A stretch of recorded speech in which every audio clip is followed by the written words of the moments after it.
الرحمن الرحيم.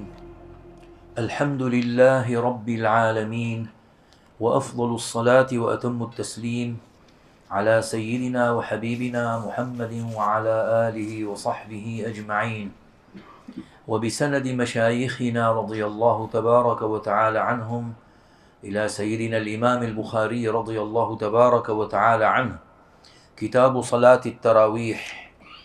وبه إليه قال عن عائشة رضي الله عنها أن رسول الله صلى الله عليه وسلم خرج ليلة من جوف الليل فصلى في المسجد، وصلى رجال بصلاته. تقدم هذا الحديث في كتاب الصلاة، وبينهما مخالفة في اللفظ. وقال في آخر هذه الرواية: فتوفي رسول الله صلى الله عليه وسلم والأمر على ذلك. بسم الله الرحمن الرحيم. الحمد لله والصلاة والسلام على رسول الله. Oysha roziyallohu anha bunday xabar qiladilar. Rasul akram sallallohu alayhi va sallam bir kecha tun yarmida chiqib masjidda namoz o'qidilar. Bir kecha u kishi u zotning namozlariga ergashib namoz o'qishdi. Tong otgach odamlar bu haqda gapirishdi. Natijada bundan ham ko'pchilik to'plandi va u zot bilan birga namoz o'qishdi. Tong otgach odamlar bu haqda yana gapirishdi. Uchinchi kecha masjid ahli ko'payib ketdi. Rasululloh sallallohu alayhi va sallam chiqib namoz o'qidilar. Ular u zotning namozlariga ergashib namoz o'qishdi. To'rtinchi kechada masjid odamlarni sig'dira olmay qoldi. Biroq u zot chiqmadilar. Nihoyat u zot bomdod namoziga chiqdilar. Bomdodni o'qib bo'lgach odamlarga yuzlandilar va shahodat keltirdilar. So'ngra: "Ammo ba'd, sizning bu yerdaligingiz menga maxfiy emas edi. Lekin men sizga bu namoz farz bo'lib qolib, so'ng undan ojiz qolishingizdan qo'rqdim" dedilar. Rasululloh sallallohu alayhi vasallam vafot etganlarida ish shu holda edi. باب فضل ليلة القدر. وبه إليه قال عن ابن عمر رضي الله عنهما أن رجالا من أصحاب النبي صلى الله عليه وسلم أروا ليلة القدر في المنام في السبع الأواخر، فقال رسول الله صلى الله عليه وسلم: أرى رؤياكم قد تواطأت في السبع الأواخر، فمن كان متحريها فليتحرها في السبع الأواخر. Ibn Umar roziyallohu anhudan rivoyat qilinadi. Nabiy sallallohu alayhi va sallamning sahobalaridan ba'zi kishilar tushlarida Qadr kechasining oxirgi 7 kechada ekanini ko'rishdi. Shunda Rasululloh sallallohu alayhi va sallam: "Sizlarning tushingiz oxirgi 7 kechaga muvofiq kelganini ko'rmoqdaman. Kim uni Qadr kechasini izlasa, oxirgi 7 kechadan izlasin" dedilar.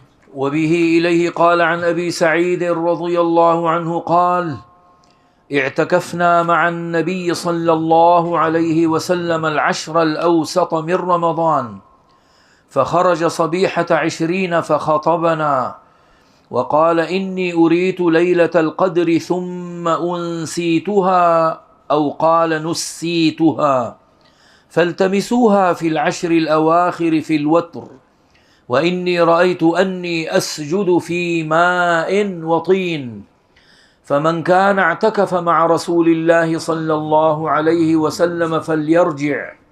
فرجعنا وما نرى في السماء قزعه، فجاءت سحابة فمطرت حتى سال سقف المسجد، وكان من جريد النخل، وأقيمت الصلاة، فرأيت رسول الله صلى الله عليه وسلم يسجد في الماء والطين، حتى رأيت أثر الطين في جبهته صلى الله عليه وسلم. Abu Salamadan rivoyat qilinadi. Abu Saiddan Qadr kechasi xususida so'radim. U mening do'stim edi. U dedi: Ramazondagi 10 kunlikda Nabiy sallallohu alayhi va sallam bilan birga e'tikofda o'tirdik. 20-kunning tongida tashqariga chiqib bizga xutba qildilar va albatta menga Qadr kechasi ko'rsatildi. So'ng u menga unuttirildi yoki unuttirildim. Uni oxirgi 10 kunlikning tog' kechalarida izlanglar.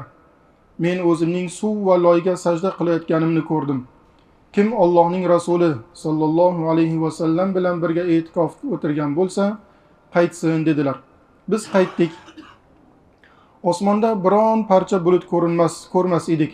Shunda bir bulut kelib yomg'ir yog'di. Hatto masjidning shiftidan suv oqdi. U shift xurmo novdalaridan qilingan edi. Namozga iqoma aytildi. Shunda Rasululloh sallallohu alayhi va sallamning suv va loyga sajda qilayotganlarini ko'rdim. Hatto peshonalarida loyning asarini ham ko'rdim.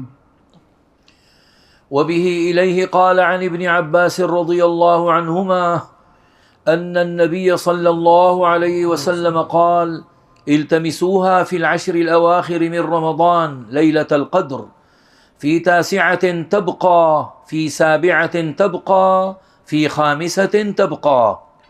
Ibn Abbos roziyallohu anhumodan rivoyat qilinadi. Nabiy sallallohu alayhi va sallam uni Qadr kechasini Ramazonning oxirgi 10 kunligida axtaringlar. 9 kecha qolganda, 7 kecha qolganda va 5 kecha qolganda dedilar. وبه إليه قال وعنه رضي الله عنه في رواية قال: قال رسول الله صلى الله عليه وسلم: هي في العشر الأواخر في 9 يمضين أو في 7 يبقين، يعني ليلة القدر. Ibn Abbos roziyallohu anhumodan rivoyat qilinadi. Rasululloh sallallohu alayhi va sallam ya'ni Qadr kechasi 10 kunlikdadir. U 9 kecha o'tganda yoki 7 kecha qolgandadir dedilar. Boshqa rivoyatda 24-sida axtaringlar deyilgan. وبه إليه قال عن عائشة رضي الله عنها قالت: كان النبي صلى الله عليه وسلم إذا دخل العشر شد مئزره وأحيا ليله وأيقظ أهله. Oysha roziyallohu anhodan rivoyat qilinadi. Nabiy sallallohu alayhi va sallam qachon oxirgi 10 kunlik kirsa, izorlarini mahkam bog'lab, kechani bedor o'tkazar va ahllarini uyg'otar edilar. Izoh: hadisdagi izorlarini mahkam bog'lab degan jumlani ikki xil tushunish mumkin. Birinchisi ibodatga bel bog'lash, astoydil kirishish. Ikkinchisi ayollardan chetlanish. Ibn Hajar rahmatullohi alayhi boshqa bir rivoyatda va ayollardan chetlanardilar degan ibora alohida ta'kidlangandan kelib chiqib, birinchi ma'noni mo'tabarroq deganlar. كتاب الاعتكاف. وبه إليه قال عن عائشة رضي الله عنها زوج النبي صلى الله عليه وسلم أن النبي صلى الله عليه وسلم كان يعتكف العشر الأواخر من رمضان حتى توفاه الله، ثم اعتكف أزواجه من بعده. E'tikof kitobi. Nabiy sallallohu alayhi va sallamning zavjalari Oysha roziyallohu anhodan rivoyat qilinadi. Nabiy sallallohu alayhi va sallam to Alloh u zotni vafot ettirgunicha Ramazonning oxirgi 10 kunligida e'tikofda o'tirgan edilar. So'ngra zavjalari u zotdan keyin ham e'tikof o'tirishdi. وبه إليه قال وعنها رضي الله عنها قالت: وإن كان رسول الله صلى الله عليه وسلم ليدخل علي رأسه وهو في المسجد فأرجله، وكان لا يدخل البيت إلا لحاجة إذا كان معتكفا. Nabiy sallallohu alayhi va sallamning zavjalari Oysha roziyallohu anha aytadilar. Rasululloh sallallohu alayhi va sallam o'zlari masjidda turib, boshlarini men tomonga kirgizar edilar. Men sochlarini tarab qo'yar edim.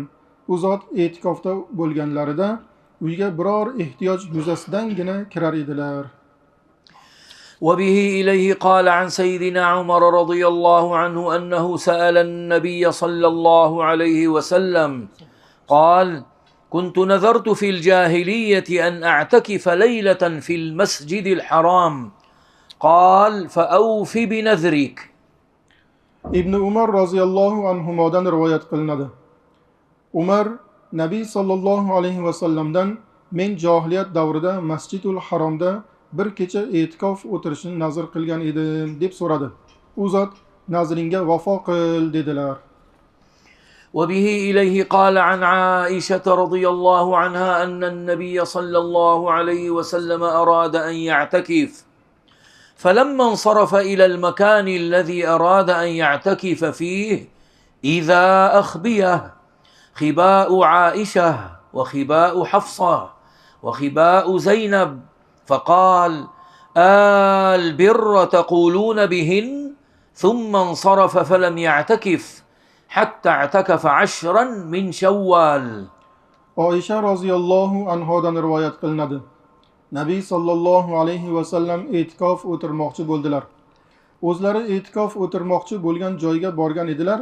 Qarasalar kapalar Oyshaning kapasi, Hafsaning kapasi va Zaynabning kapasi turibdi.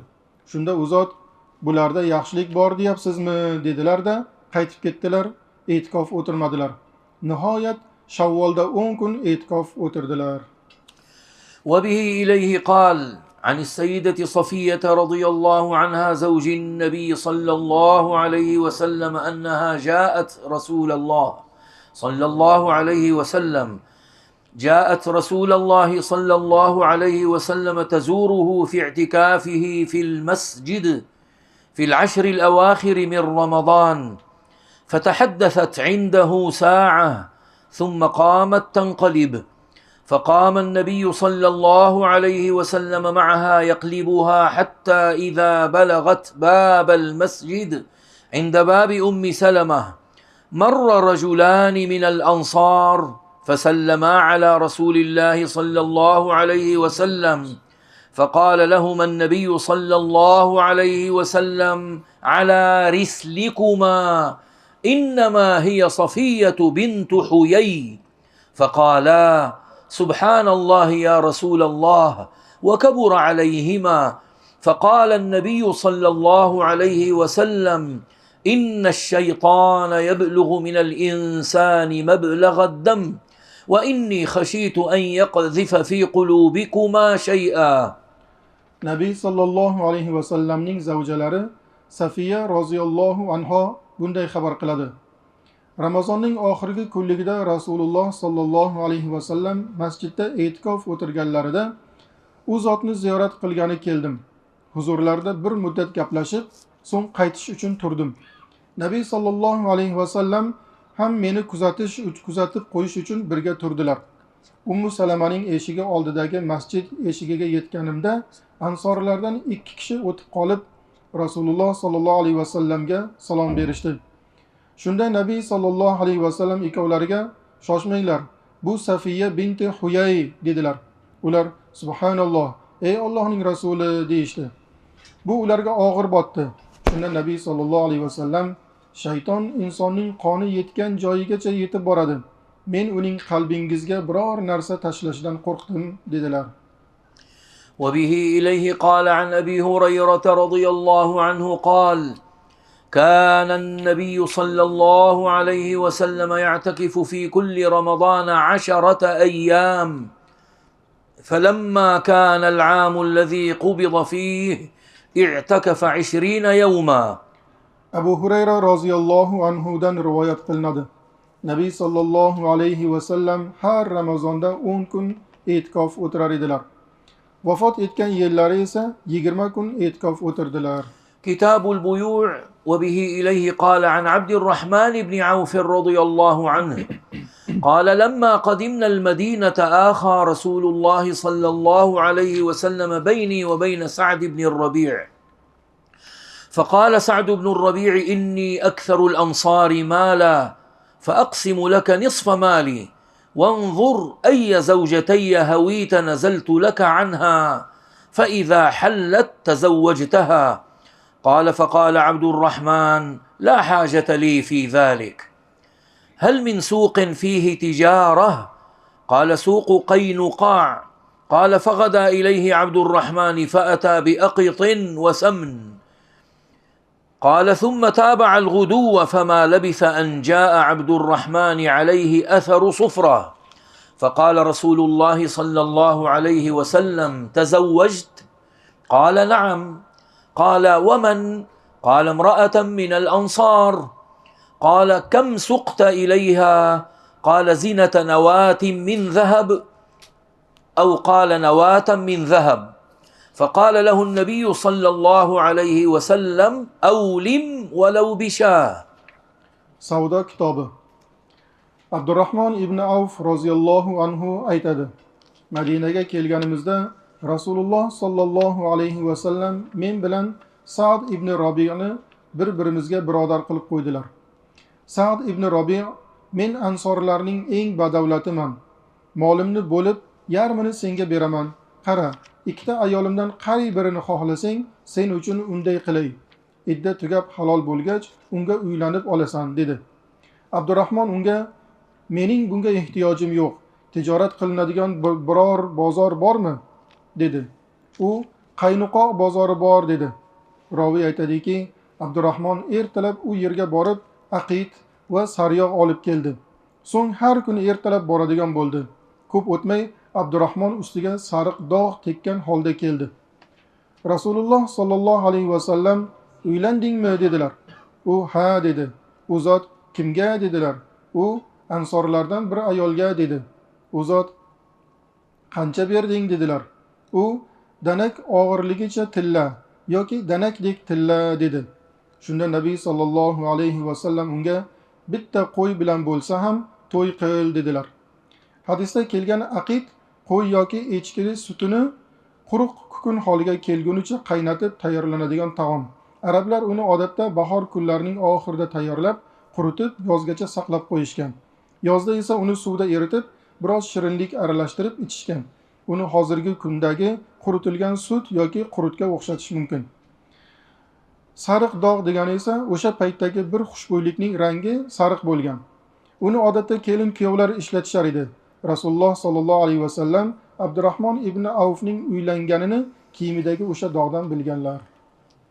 وبه إليه قال عن النعمان بن بشير رضي الله عنهما قال النبي صلى الله عليه وسلم الحلال بين والحرام بين وبينهما أمور مشتبهة فمن ترك ما شبه عليه من الإثم كان لما استبان أترك ومن اجترأ على ما يشك فيه من الإثم أوشك أن يواقع ما استبان والمعاصي حمى الله من يرتع حول الحمى يوشك أن يواقعه.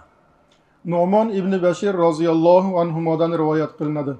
Nabiy sallallohu alayhi vasallam shunday dedilar: Halol ham aniq, harom ham aniq. Bularning orasida shubhali narsalar bor. Kim o'ziga shubhali tuyulgan gunohni tark etsa, aniq bo'lganini yana ham tark etadigan bo'ladi. Kim o'zi ikkilangan gunohga jur'at qilsa, aniq bo'lganiga tushishi yaqindir. Ma'siyatlar Allohning qo'rig'idir. Kim chorvasini qo'riq atrofida o'tlatsa, unga o'tib ketishi yaqin bo'ladi. وبه إليه قال عن السيدة عائشة رضي الله عنها قالت: كان عتبة بن أبي وقاص عهد إلى أخيه سعد بن أبي وقاص رضي الله عنه أن ابن وليدة زمعة مني فاقبضه.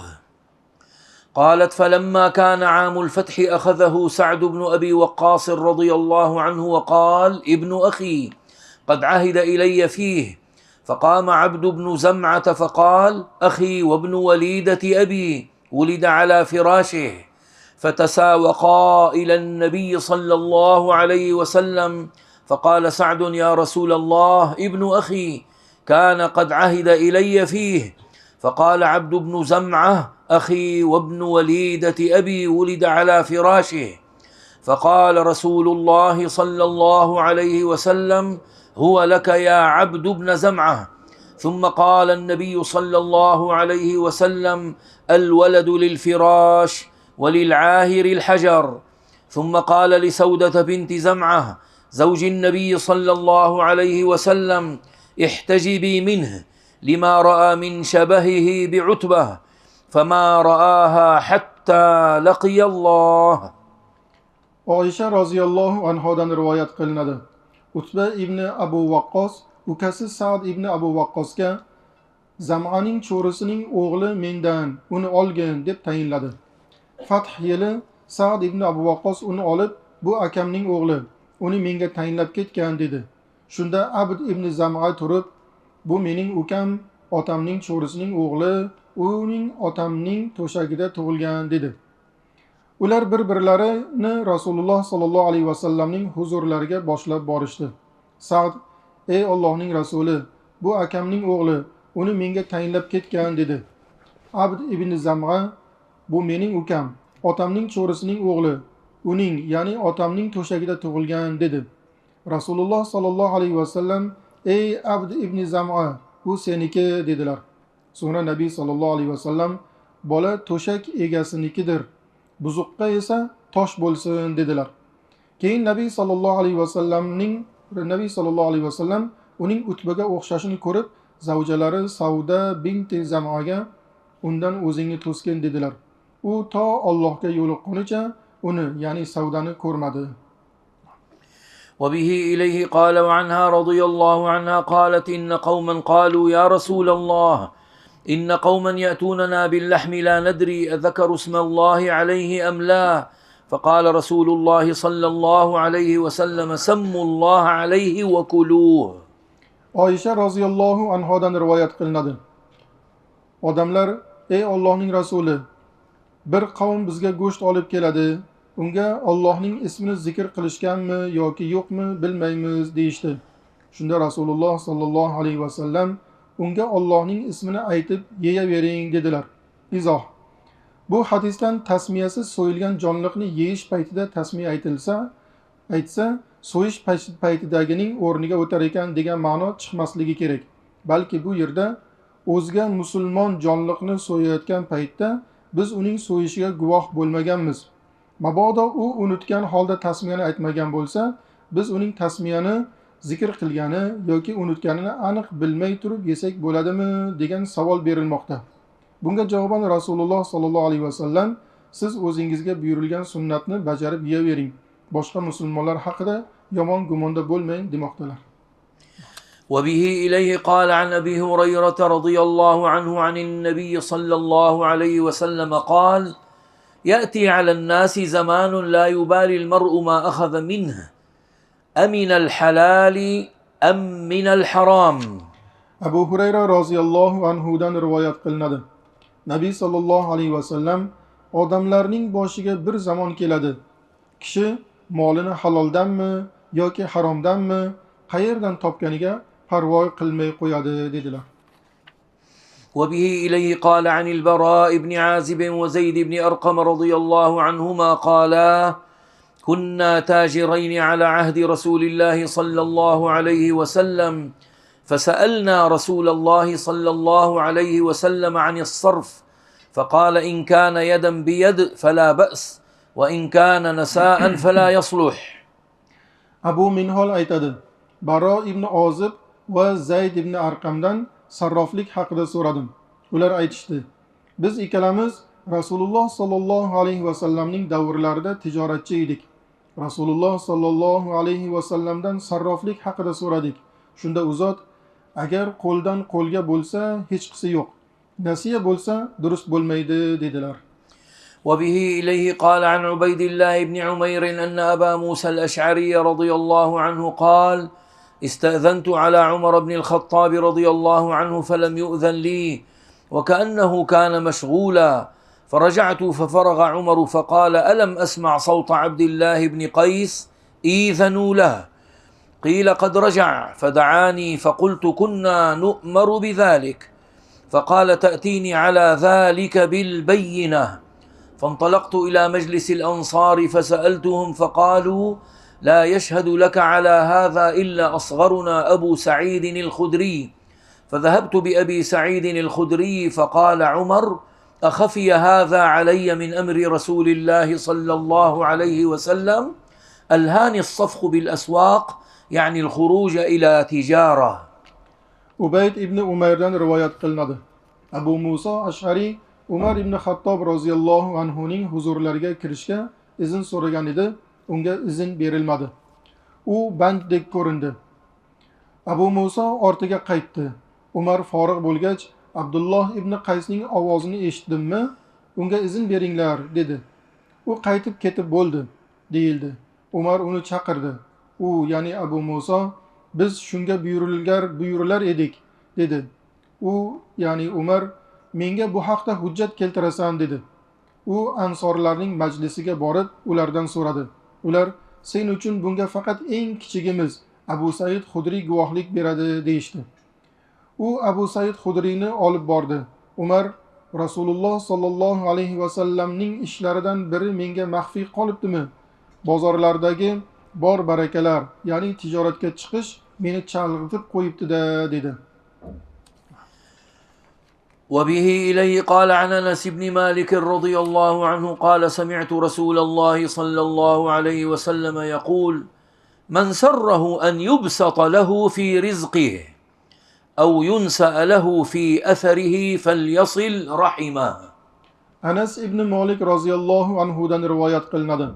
Rasululloh sollallohu alayhi vasallamning kimni rizqining keng qilib berilishi yoki ajali kechga surilishi xursand qilsa, siylay rahm qilsin deganlarini eshitdi. وبه إليه قال عن أنس رضي الله عنه أنه مشى إلى النبي صلى الله عليه وسلم بخبز شعير وإهالة سنخة، ولقد رهن النبي صلى الله عليه وسلم درعا له بالمدينة عند يهودي وأخذ منه شعيرا لأهله، ولقد سمعته يقول ما أمسى عند آل محمد صلى الله عليه وسلم صاع بر ولا صاع حب وإن عنده لتسع نسوة. Qatoda aytadi, Anas roziyallohu anhu arpa non va sal hidlangan eritilgan yog' olib Nabiy sallallohu alayhi vasallamning huzurlariga boribdi. Nabiy sallallohu alayhi vasallam Madinada bir yahudiyga sovutlarni garovga qo'yib, undan ahllari uchun arpa olgan ekanlar. Men uning Muhammad sallallohu alayhi vasallamning oilasi huzurida na bir so' bug'doy, na bir so' boshqa don bir kecha turmagan. Holbuki u zotning qaramoqlarida 9 ta ayol bor edi deganini eshitganman. وبه إليه قال عن المقدام رضي الله عنه عن رسول الله صلى الله عليه وسلم قال ما أكل أحد طعاما قط خيرا من أن يأكل من عمل يده وإن نبي الله داود عليه السلام كان يأكل من عمل يده. Miqdom roziyallohu anhudan rivoyat qilinadi. Rasululloh sallallohu alayhi vasallam hech kim qo'l mehnati bilan topib yeganidan yaxshi taom yegan emas. Allohning nabiysi Davud alayhissalom qo'l mehnati bilan kun ko'rar edi dedilar. وبه إليه قال عن جابر بن عبد الله رضي الله عنهما أن رسول الله صلى الله عليه وسلم قال رحم الله رجلا سمحا إذا باع وإذا اشترى وإذا اقتضى. Jabir ibn Abdullah roziyallohu anhudan rivoyat qilinadi. Rasululloh sallallohu alayhi vasallam sotganda ham, sotib olganda ham, haq talab qilganda ham bag'ri keng bo'lgan kishiga Alloh rahm qilsin dedilar. وبه إليه قال عن حذيفة رضي الله عنه قال قال النبي صلى الله عليه وسلم تلقت الملائكة روح رجل ممن كان قبلكم قالوا أعملت من الخير شيئا قال كنت آمر فتياني أن ينظروا المعسر ويتجاوزوا عن الموسر قال فتجاوز الله عنه. Mansur shunday so'zlab berdi. Bizga Rib'i ibn Hirosh so'zlab berdi. Huzayfa roziyallohu anhu unga shunday so'zlab beribdi. Nabiy sallallohu alayhi vasallam shunday dedilar. Farishtalar sizlardan oldin o'tganlardan bir kishining ruhini qarshi olib, biron yaxshi amal qilganmisan deyishdi. U xizmatkorlarimga boy kishi uchun muhlat berishni va yengillik berishni buyurar edim dedi. Shunda Alloh aytdiki, uning gunohlarini kechirib yuboringlar. Rib'idan Abu Malik qilgan rivoyat. Boyga yengillik berar edim, kambag'alga muhlat berar edim deyilgan. Rib'idan Abdul Malik qilgan rivoyatda boyga muhlat berar edim, kambag'aldan kechib yuborar edim. Rib'idan Nuaym ibn Abu Hind qilgan rivoyatda esa boydan berganini olar edim, kambag'aldan kechirib yuborar edim deyilgan. وبه إليه قال عن حكيم بن حزام رضي الله عنه قال قال رسول الله صلى الله عليه وسلم البيعان بالخيار ما لم يتفرقا أو قال حتى يتفرقا فإن صدقا وبينا بورك لهما في بيعهما وإن كتما وكذبا محقت بركة بيعهما. Hakim ibn Hizam roziyallohu anhu aytadi. Rasululloh sollallohu alayhi vasallam Sallallahu alayhi sotuvchi va oluvchi ajralmagunlaricha yoki ajralgunlaricha ixtiyorlidir.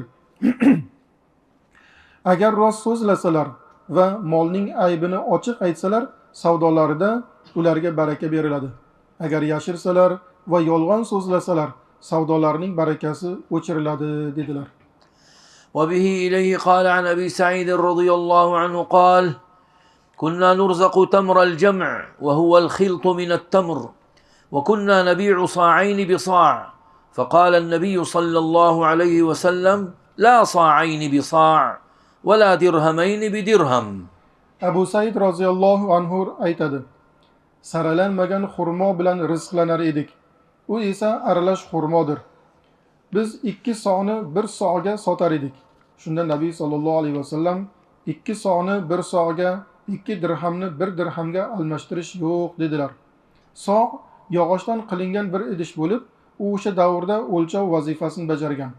So'dan suv idishi sifatida ham foydalanilgan.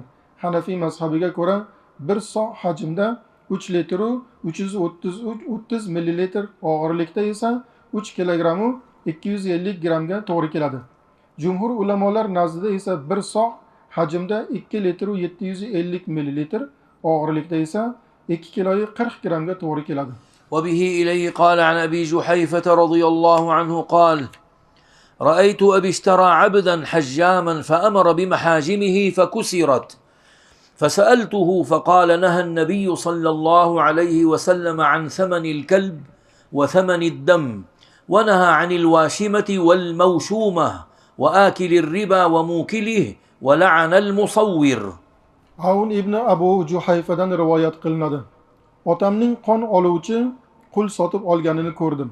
Otam buyurdi: Qulning qon oladigan asboblari sindirildi.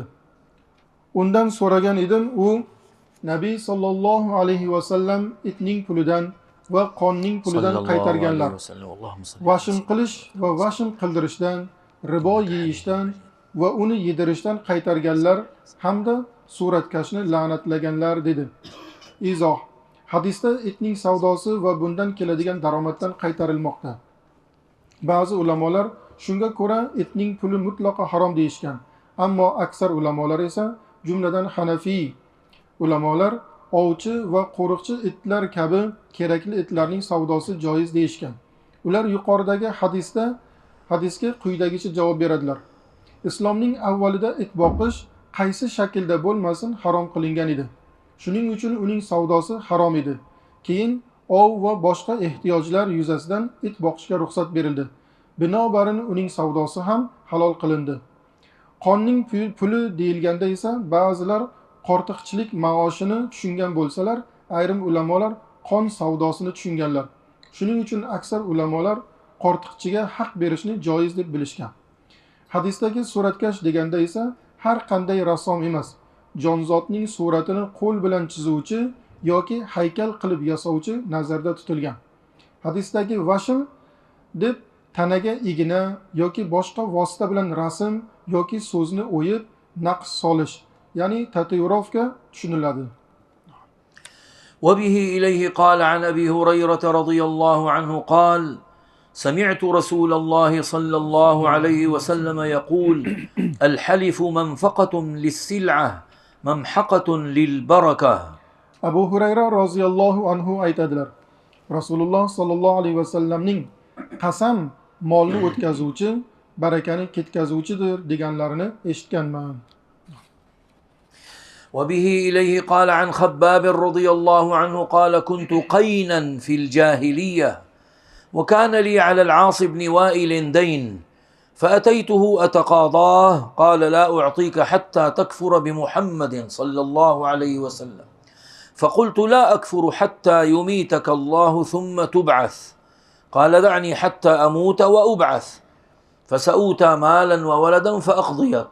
فنزلت: أفرأيت الذي كفر بآياتنا وقال لأوتين مالا وولدا أطلع الغيب أم اتخذ عند الرحمن عهدا.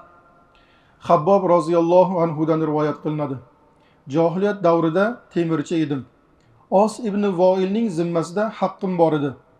qarzini to'latish uchun uning oldiga bordim.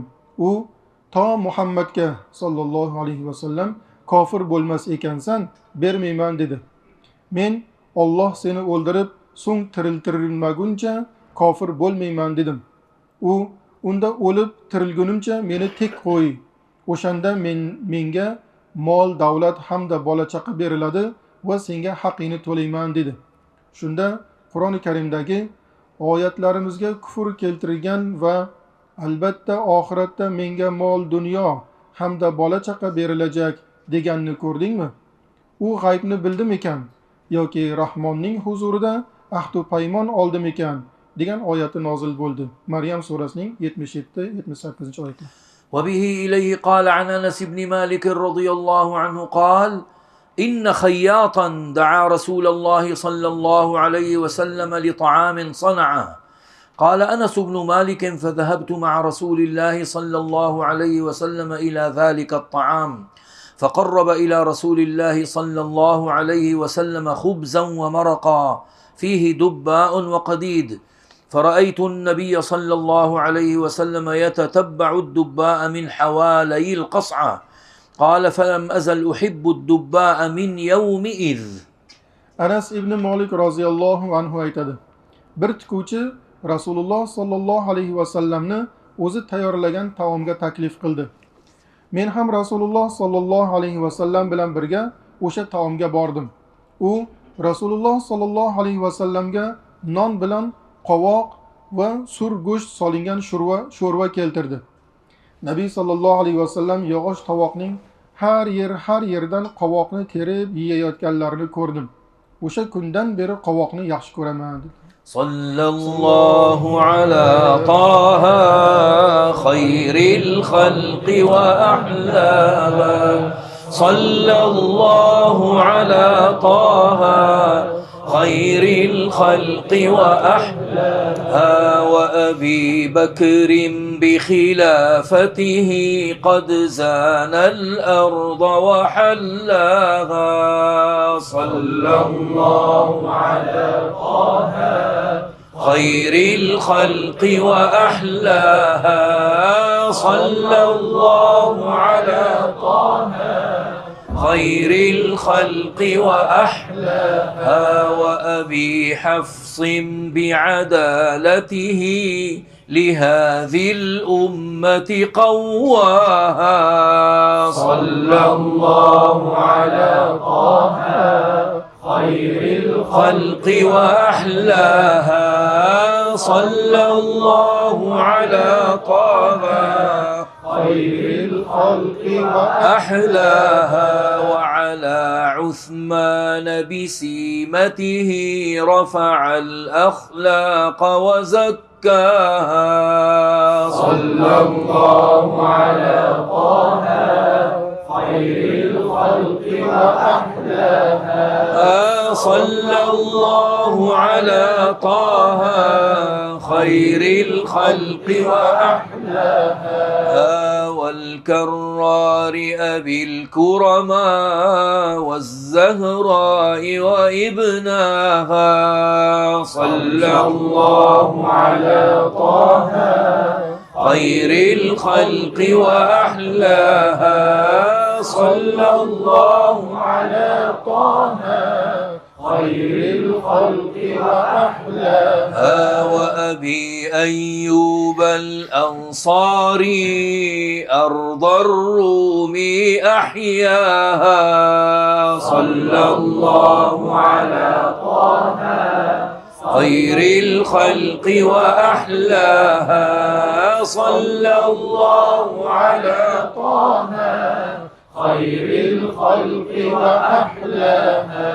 اللهم صل على سيدنا محمد النبي الأمي وعلى آله وصحبه وسلم. اللهم صل على سيدنا محمد النبي الأمي وعلى آله وصحبه وسلم.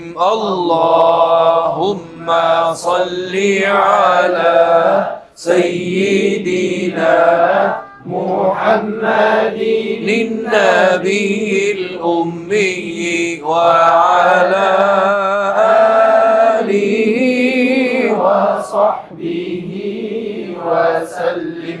وبه إليه قال عن جابر بن عبد الله رضي الله عنهما قال كنت مع النبي صلى الله عليه وسلم في غزاه فأبطأ بي جملي وأعيا فأتى علي النبي صلى الله عليه وسلم فقال جابر فقلت نعم. قال ما شأنك؟ قلت أبطأ علي جملي وأعيا فتخلفت فنزل يحجنه بمحجنه ثم قال اركب فركبت فلقد رأيته أكفه عن رسول الله صلى الله عليه وسلم. قال تزوجت؟ قلت نعم. قال بكرا أم ثيبا؟ قلت بل ثيبا. قال أفلا جارية تلاعبها وتلاعبك؟ قلت إن لي أخوات فأحببت أن أتزوج امرأة تجمعهن وتمشطهن وتقوم عليهن. قال أما إنك قادم فإذا قدمت فالكيس الكيس. ثم قال أتبيع جملك؟ قلت نعم. فاشتراه مني بأوقية. ثم قدم رسول الله صلى الله عليه وسلم قبلي وقدمت بالغداء فجئنا إلى المسجد فوجدته على باب المسجد. قال الآن قدمت؟ قلت نعم. قال فدع جملك فادخل فصل ركعتين. فدخلت فصليت فأمر بلالا أن يزن لي أوقية فوزن لي بلال فأرجح في الميزان. فانطلقت حتى وليت فقال ادع لي جابرا. قلت الآن يرد علي الجمل ولم يكن شيء أبغض إلي منه. قال خذ جملك ولك ثمنه. Jabir ibn Abdullah roziyallohu anhudan rivoyat qilinadi. Nabiy sallallohu alayhi vasallam bilan birga bir g'azotda edim. Bo'ram charchab qolib meni sekinlatib yubordi. Nabiy sallallohu alayhi vasallam oldimga kelib Jabir dedilar. Men ha dedim. U zot holing qalay dedilar. Men bo'ram charchab qolib meni sekinlatib yubordi. Orqada qoldim dedim. Shunda u zot tushib mihjanlari bilan uni turtdilar. Keyin endi mena ver dedilar. Men mendim. Endi men uni Rasululloh sallallohu alayhi vasallamdan o'tib ketmasin deb tiyib turar edim. U zot uylandingmi dedilar. Men ha dedim. Bokiragami, juvongami dedilar. Men juvonga dedim. U zot bokiraga emasmi? U bilan o'ynashar eding. U ham sen bilan o'ynashar edi dedilar. Mening singillarim bor.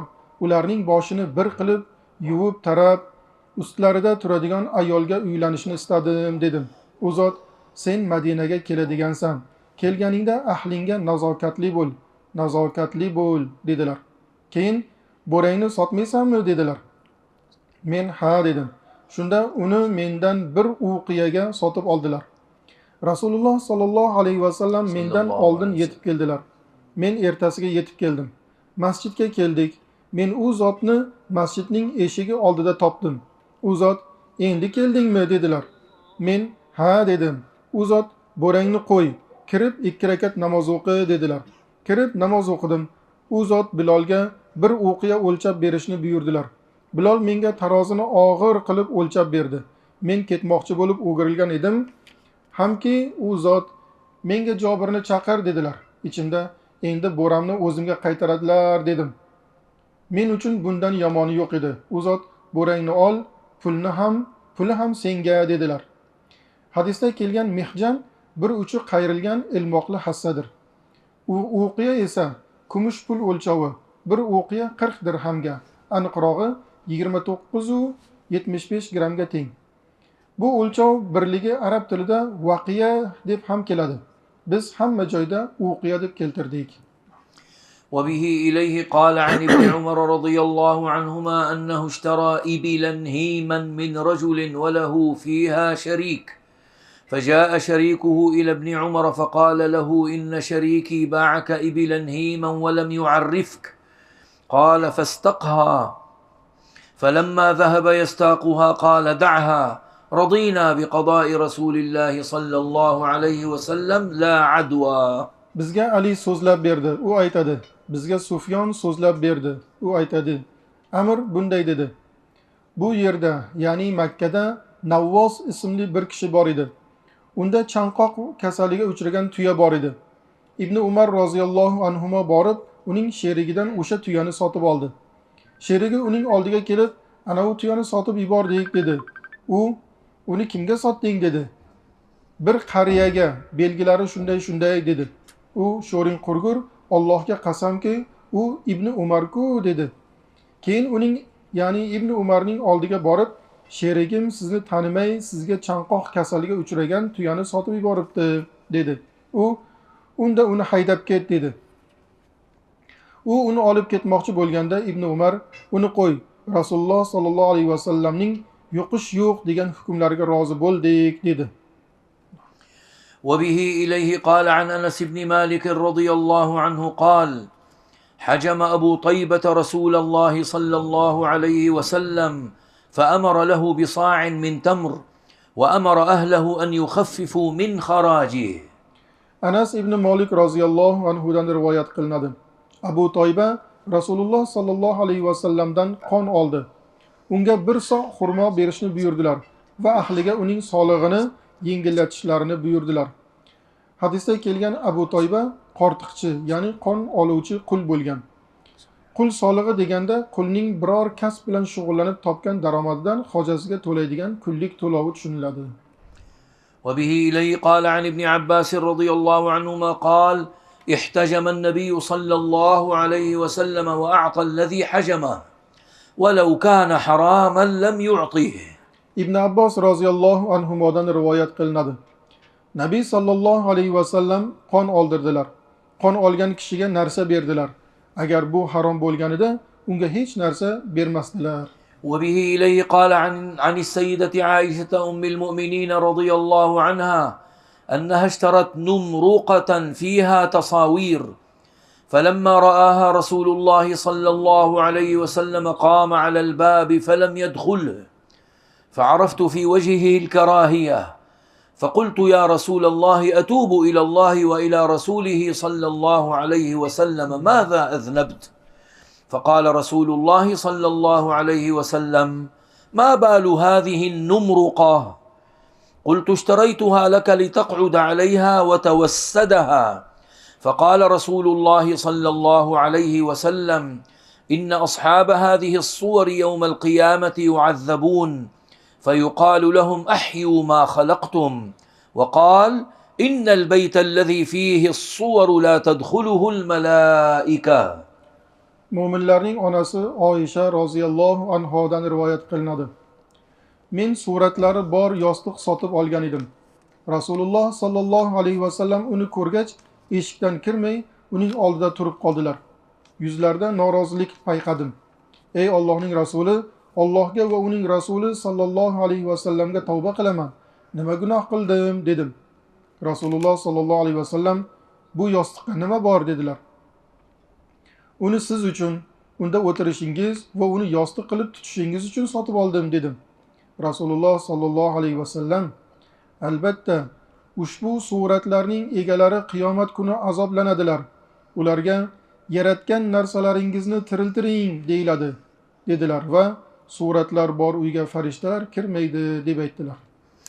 وبه إليه قال عن ابن عمر رضي الله عنهما قال: كنا مع النبي صلى الله عليه وسلم في سفر، فكنت على بكر صعب لعمر، فكان يغلبني فيتقدم أمام القوم فيزجره عمر ويرده، ثم يتقدم فيزجره عمر ويرده، فقال النبي صلى الله عليه وسلم لعمر: بعنيه. قال: هو لك يا رسول الله. قال: بعنيه. فباعه من رسول الله صلى الله عليه وسلم فقال النبي صلى الله عليه وسلم هو لك يا عبد الله بن عمر تصنع به ما شئت. ibn umar roziyallohu anhudan rivoyat qilinadi. Nabiy sallallohu alayhi vasallam bilan safarda birga edik. Men Umarning minilmagan asov yosh tuyasi ustida edim. U menga bo'ysunmay qavmning oldiga o'tib ketar edi. Umar po'pisa qilib uni qaytarar edi. Keyin u yana o'tib ketar va Umar uni yana po'pisa qilib qaytarar edi. Nabiy sallallohu alayhi vasallam Umarga uni menga sot dedilar. Umar u sizga ey Allohning rasuli dedi. U zot uni menga sot dedilar. U Rasululloh sallallohu alayhi vasallamga uni sotdi. Nabiy sallallohu alayhi vasallam u senga ey Abdulloh ibn Umar xohlaganingni qilasan dedilar. وبه إليه قال وعنه رضي الله عنه أن رجلا ذكر للنبي صلى الله عليه وسلم أنه يخدع في البيوع فقال إذا بايعت فقل لا خلابه. Abdulloh ibn Umar roziyallohu anhudan rivoyat qilinadi. Bir kishi Nabiy sallallohu alayhi vasallamga savdo sotiqda aldanib qolishini zikr qildi. Shunda u zot qachon savdo qilsang avrash yo'q deb ayt dedilar.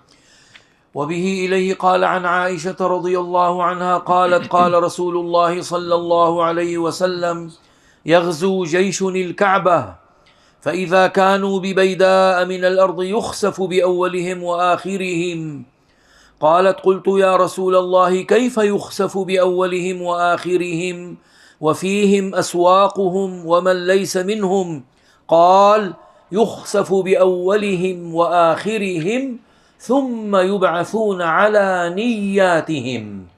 Oysha roziyallohu anha bunday so'zlab berdilar. Rasululloh sallallohu alayhi vasallam bir qo'shin Ka'baga g'azot qiladi. Sayhonlik yerga yetganlarida ularning avvalu oxiri yerga yuttiriladi dedilar. Ey Allohning rasuli, qanday qilib uning avvalu oxiri yerga yuttiriladi? Axir ularning orasida bozorchilar va o'shalardan bo'lmaganlar ham bor-ku dedim. U zot ularning avvalu oxiri yerga yuttiriladi. So'ngra qiyomat kuni niyatlariga qarab tiriltiriladilar dedilar. وبه إليه قال عن أنس بن مالك رضي الله عنه قال كان النبي صلى الله عليه وسلم في السوق فقال رجل يا أبا القاسم فالتفت إليه النبي صلى الله عليه وسلم فقال إنما دعوت هذا فقال النبي صلى الله عليه وسلم سموا باسمي ولا تكنوا بكنيتي. Anas ibn Malik roziyallohu anhudan rivoyat qilinadi. Nabiy sallallohu alayhi vasallam bozorda edilar. Bir kishi ey Abul Qosim dedi. Nabiy sallallohu alayhi vasallam unga qayrilib qaradilar. U boshqa kishini ko'rsatib men anavni chaqirgandim dedi.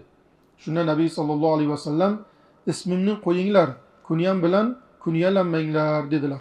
وبه إليه قال عن أبي هريرة الدوسي رضي الله عنه قال خرج النبي صلى الله عليه وسلم في طائفة من النهار لا يكلمني ولا أكلمه حتى أتى سوق بني قينقاع فجلس بفناء بيت فاطمة رضي الله عنها فقال أثم لكع أثم لكع فحبسته شيئا فظننت أنها تلبسه سخابا أو تغسله فجاء يشتد حتى عانقه وقبله وقال اللهم أحبه وأحب من يحبه. Abu Hurayra Davsiy roziyallohu anhudan rivoyat qilinadi. Nabiy sallallohu alayhi vasallam kunduzning bir qismida tashqariga chiqdilar. U zot menga gapirmas, men ham u zotga gapirmas edim. Nihoyat Banu Qaynuqoning bozoriga keldilar. Keyin Fotimaning uyi hovlisiga o'tirib, kichkintoy shu yerdami dedilar. Fotima uni biroz ushlab qoldi.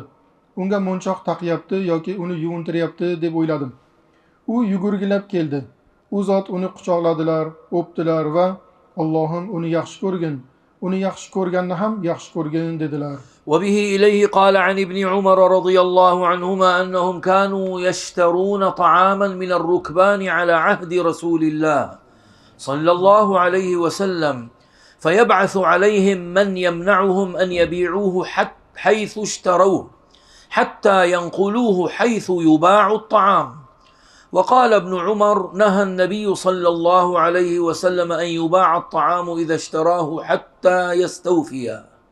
Nofi'dan rivoyat qilinadi. Ibn Umar bizga aytib berdiki, ular Nabiy sallallohu alayhi vasallamning davrlarida karvondan yugulik sotib olishar ekan.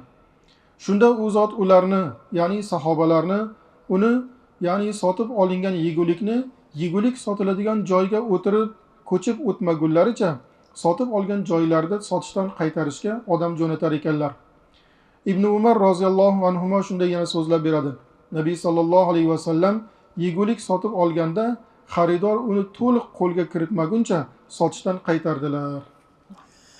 وبه إليه قال عن عبد الله بن عمرو بن العاص رضي الله عنهما أنه سئل عن صفة رسول الله صلى الله عليه وسلم في التوراة فقال أجل والله إنه لموصوف في التوراة ببعض صفته في القرآن يا أيها النبي إنا أرسلناك شاهدا ومبشرا ونذيرا وحرزا للأميين أنت عبدي ورسولي سميتك المتوكل ليس بفظ ولا غليظ ولا سخاب في الأسواق ولا يدفع بالسيئة السيئة ولكن يعفو ويغفر ولن يقبضه الله حتى يقيم به الملة العوجاء بأن يقولوا لا إله إلا الله ويفتح بها أعين عمي وآذان صم وقلوب غلف. Ato ibn Yasordan rivoyat qilinadi. Abdulloh ibn Amr ibn Os roziyallohu anhu bilan ko'rishib qoldim. Menga Rasululloh sallallohu alayhi vasallamning Tavrotdagi sifatlaridan xabar bering dedim. U, ha, Allohga qasamki, u zot Qur'ondagi ba'zi sifatlari bilan Tavrotda ham sifatlanganlar. Ey nabiy, albatta biz seni guvoh, xushxabar beruvchi, ogohlantiruvchi va ummiylar uchun himoya qo'rg'oni qilib yubordik. Sen bandamsan va rasulimsan. Seni mutavakkil deb nomladim. Ey badxulq ham, u badxulq ham, qo'pol ham, bozorlarda shovqin soluvchi ham emas. U yomonlikni yomonlik bilan qaytarmas, balki avf qilur va kechirur. Alloh uning vositasida egri yo'ldagi millatni la ilaha illalloh deydigan qilib to'g'rilamaguncha uni aslo qabz qilmas. U bilan ko'r ko'zlarni, gung quloqlarni va berk qalblarni ochadi dedi. وبه إليه عن جابر رضي الله عنه قال توفي عبد الله بن عمرو بن حرام رضي الله عنه عليه دين فاستعنت النبي صلى الله عليه وسلم على غرمائه أن يضعوا من دينه فطلب النبي صلى الله عليه وسلم إليهم فلم يفعلوا فقال لي النبي صلى الله عليه وسلم اذهب فصنف تمرك أصنافا العجوة على حدة وعذق زيد على حدة ثم أرسل إليه ففعلت ثم أرسلت إلى النبي صلى الله عليه وسلم فجلس على أعلاه أو في وسطه ثم قال كل للقوم فكلتهم حتى أوفيتهم الذي لهم وبقي تمري كأنه لم ينقص منه شيء. Jabir roziyallohu anhudan rivoyat qilinadi. Abdulloh ibn Amr ibn Harom zimmasida qarzi bilan vafot etdi. Haqdorlari uning qarzidan bir qismini kechib yuborishsin deb Nabiy sallallohu alayhi vasallamdan yordam so'radim. Nabiy sallallohu alayhi vasallam ulardan buni talab qilgan edilar, qilishmadi. Nabiy sallallohu alayhi vasallam menga borib xurmolaringni ajvasini alohida, azqi zaydini alohida qilib navlarga ajrat. So'ngra menga odam jo'nat dedilar. Men o'shanday qilib so'ng Nabiy sallallohu alayhi vasallamga odam jo'natdim. U zot uning tepasiga yoki o'rtasiga o'tirdilar. Keyin odamlarga tortib ber dedilar. Ularga tortib berdim. Hatto haqlarini to'liq qilib berdim. Xurmoyim esa ortib qoldi. Go'yo undan hech narsa kamaymagandek edi. وبه إليه قال عن المقدام بن معد كرب رضي الله عنه عن النبي صلى الله عليه وسلم قال كيلوا طعامكم يبارك لكم. Miqdom ibn Ma'di Karib roziyallohu anhudan rivoyat qilinadi. Nabiy sallallohu alayhi vasallam yeguliklaringizni oldi sottida tortinglar, sizlarga baraka beriladi dedilar. وبه إليه قال عن عبد الله بن زيد رضي الله عنه عن النبي صلى الله عليه وسلم أن إبراهيم حرم مكة ودعا لها وحرمت المدينة كما حرم إبراهيم مكة ودعوت لها في مدها وصاعها مثل ما دعا إبراهيم عليه السلام لمكة. Abdullah ibn Zayd roziyallohu anhudan rivoyat qilinadi. Nabiy sallallohu alayhi vasallam albatta Ibrohim Makkani haram qildi va uning haqqiga duo qildi. Ibrohim Makkani haram qilganidek, men Madinani haram qildim va Ibrohim alayhissalom Makka haqqiga duo qilganidek, uning muddi va so'ining haqqiga duo qildim dedilar. Izoh: haram so'zi aslida taqiqlangan, man qilingan degan ma'nolarni anglatadi. Ma'lum oy, kun yoki joyning harom deyilishi arab tili balog'atidagi erkin majoz qoidasiga ko'radir. Haram bu muqaddas deb e'lon qilingan maxsus hudud yoki narsa bo'lib, uni ulug'lash, e'zozlash maqsadida unga bog'liq o'rinlarda odatda joiz bo'lgan ba'zi ishlarni qilish uning sharafi uchun taqiqlanadi, harom qilinadi. Mud va so' deb keltirilgan hadisdagi jumlalar Hanafiylarga ko'ra bir mud hajmda 0,184 litr, og'irlikda esa 812,5 grammga, jumhur nazdida esa hajmda 0,168 litr va og'irlikda esa 544 grammga to'g'ri keladi. So' bu yog'ochdan qilingan idish bo'lib, u o'sha davrda o'lchov vazifasini bajargan. Buning zikri yuqoridagi hadislarda o'tdi. وبه إليه قال عن ابن عمر رضي الله عنهما قال رأيت الذين يشترون الطعام مجازفة يضربون على عهد رسول الله صلى الله عليه وسلم أن يبيعوه حتى يؤوه إلى رحالهم. Solim otasi roziyallohu anhudan rivoyat qiladi. Rasululloh sallallohu alayhi vasallamning davrlarida yegulikni ko'tarasiga sotib oladiganlarning uni manzillariga olib bormay sotganlari uchun kaltaklanganini ko'rganman. Izoh: biz ko'tarasiga sotib olish deb tarjima qilgan kalima hadisda mujazafatan deb keltirilgan. Bay'ning bu turi fiqhda juzof savdosi yoki jizof savdosi deb ham yuritiladi. Istilohda juzof savdosi deb o'lchanadigan, tortiladigan yoki sanaladigan narsani hech qanday o'lchash, tortish va sanashsiz ulgurchi sotishga aytiladi. وبه إليه قال عن ابن عباس رضي الله عنهما أن رسول الله صلى الله عليه وسلم نهى أن يبيع الرجل طعاما حتى يستوفيه. قيل لابن عباس كيف ذاك؟ قال ذاك دراهم بدراهم والطعام مرجأ. Ibn Tovus otasidan rivoyat qiladi. Ibn Abbos roziyallohu anhuma Rasululloh sallallohu alayhi vasallam kishining yegulikni to'liq qo'lga kiritmaguncha sotishdan qaytardilar dedi. Ibn Abbosga qanday qilib dedim. Bu yegulik qo'lga kirmay turib dirhamni dirhamga urushtirishda dedi. وبه إليه قال عن سيدنا عمر بن الخطاب رضي الله عنه يخبر عن رسول الله صلى الله عليه وسلم قال: الذهب بالذهب ربا إلا هاء وهاء، والبر بالبر ربا إلا هاء وهاء، والتمر بالتمر ربا إلا هاء وهاء، والشعير بالشعير ربا إلا هاء وهاء. Malik ibn Avusdan rivoyat qilinadi. U pul ayir boshlaydigan kim bor dedi. Talha: men. Xazinachimiz o'rmondan kelsin dedim. Shunda Zuhriydan yod olganimiz shu, qo'shimchasi yo'q deydi. U aytadiki, Malik ibn Avus menga Umar ibn Xattob roziyallohu anhuning Rasululloh sallallohu alayhi vasallamdan xabar berganini eshitganini aytdi. U zot: qo'ldan qo'lga bo'lmasa, tillaga tillo ribodir.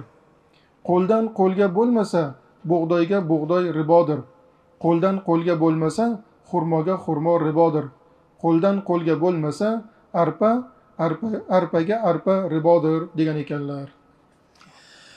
وبه إليه قال عن أبي هريرة رضي الله عنه قال: نهى رسول الله صلى الله عليه وسلم أن يبيع حاضر لباد ولا تناجشوا ولا يبيع الرجل على بيع أخيه ولا يخطب على خطبة أخيه ولا تسأل المرأة طلاق أختها لتكفأ ما في إنائها. Abu Hurayra roziyallohu anhudan rivoyat qilinadi. Rasululloh sollallohu alayhi vasallam yerlik odamning chetdan kelganga sotib berishdan qaytardilar. Najish qilmanglar. Kishi birodarning savdosi ustiga savdo qilmaydi. Uning sovchiligi ustiga sovchi qo'ymaydi va ayol o'z dugonasining idishidagini ag'darib olish uchun uning talog'ini so'ramaydi dedilar. Hadisda kelgan najis so'zi lug'atda qo'zg'atish, avrash, shirib ko'rsatish ma'nosini anglatadi. Savdoda esa boshqalarni qiziqtirish uchun molni baland bahoga savdolashdir. Bunda xaridor bo'lib ko'rinayotgan shaxs sotuvchi bilan kelishib olgan bo'ladi. Molni maqtab, baland narxga savdolashadi. Ularning qizg'in savdosini ko'rgan boshqa kishilar ham molni o'sha narxga sotib ola boshlaydilar. Bu ish qat'iyan mumkin emas. Bu tarzda topilgan mablag' harom bo'ladi. Hadisdagi dugonasining idishini ag'darib olish deganda eriga yolg'iz xotin bo'lib, nafaqaning faqat o'ziga bo'lishi uchun eridan kundoshini taloq qilishni so'rash tushuniladi. Shuningdek, er ikkinchi yoki uchinchi xotin qilish uchun bir ayolga sovchi qo'ysa, o'sha kundosh bilan yashashni istamay taloq so'rashdir. سماع الحديث عن المصطفى به قد رجونا حصول الشفاء. سماع الحديث عن المصطفى به قد رجونا حصول الشفاء. فعنه أخذنا الهدى والتقى ومنه عرفنا الرضا والوفاء. ونقل الحديث بلفظ الرواة كؤوس تدار لشرب الصفا. وأهل الحديث هم الأولياء محل العناية والاصطفاء. فلا ترغبن إلى غيرهم وإن موه القول أو زخرفا. بسم الله الرحمن الرحيم.